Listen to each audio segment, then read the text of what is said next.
Hi, our team is called Aguarico, consisting of Kaylee Ponte, Emily Arredondo, and Bria Rector, and this is a study of effective water filtration using natural resources available in Puerto Rico. Our team was motivated to create this project after experiencing both Hurricane Maria, an almost Category 5 hurricane, and a series of large earthquakes that affected the southern part of the island. Both these incidents left much of the island without electricity and reliable source of water. Based on this, our project research questions were: how can we create an effective and easily accessible water filtration system to ensure the safety of water quality for people in Puerto Rico who may not have everyday access to potable drinking water, especially after natural disaster?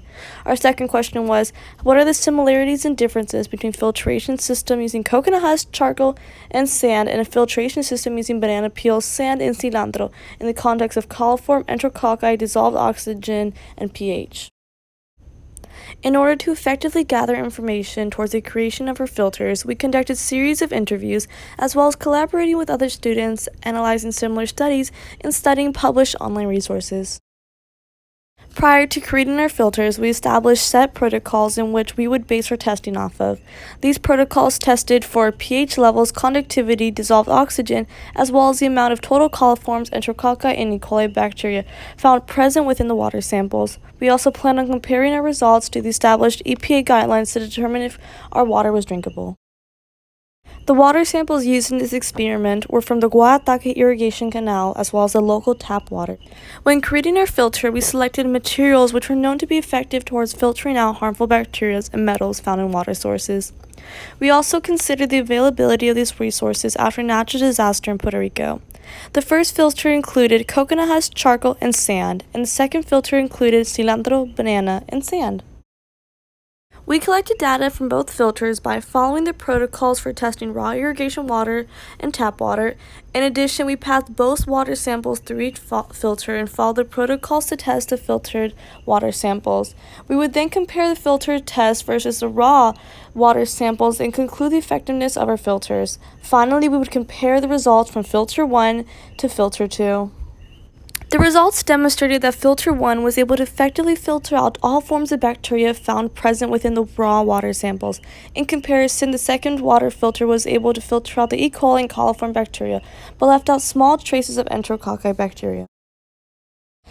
The graph compares the bacteria levels found in the 3 different water samples. As you can see, the first filter was able to effectively filter out all bacteria levels in comparison to filter 2 and the raw irrigation water. Our team compared our filtration system to several other commercial filters that were distributed throughout Puerto Rico during the aftermath of Hurricane Maria. These included Sawyer, Aguacera Long, Aguacera Short, and Aguacera Cylinder, and Brita. The results show that filter 1 was able to perform just as effectively as other commercially sold filters. Some of the possible sources of error could include: in our first experiment, we did not properly sterilize any of our materials. After this was fixed, there was also sources of cross-contamination and outside contaminations that could have affected our results.